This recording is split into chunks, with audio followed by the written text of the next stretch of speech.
Sim. And at the moment, I'm writing a book about fatherlessness and what's led to deadbeat fathers and absent fatherhood in Britain over the last sort of 100 years or so. And it's led to this massive issue, which we have in Britain, of a lot of boys and kids being raised without a father.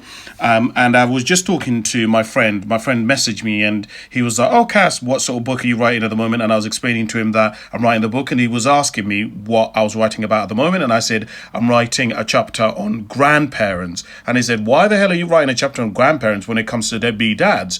And I've come to realize this is one of the many shocks that I came across when I've been writing this book, which is that most people don't understand that there is a reason that let me go back.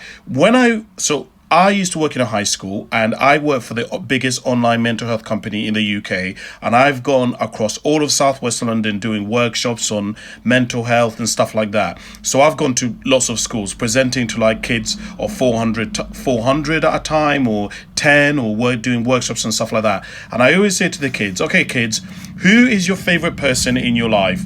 And almost 100% of the time, the kids say their grandparent. And I began to realize that one of the things that has led to this fatherlessness issue and deadbeat dads is that their grandparents have become absent.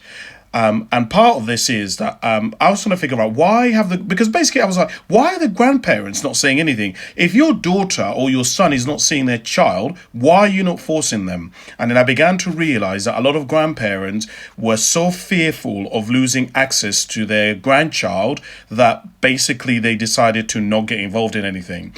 And if you look historically, grandparents used to be the bridge. They used to be the neutral ground, right? In fact, if you look at a lot of kinship, grandparents are the people who are taking up a lot of the kinship. They get special guardianship orders and stuff like that. In other words, historically, before the government existed and the government started giving child maintenance, grandparents and the community and parishes used to step in order to support single mothers and people like that.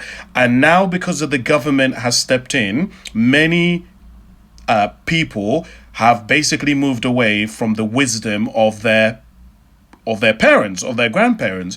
And a lot of people forget that even though they may not have been parented in the best way, that their parents did a good job to some degree. They did the best that they can. They had a certain wisdom that they passed on to their kids. It doesn't mean they couldn't have improved, but a massive reason why we have, or a key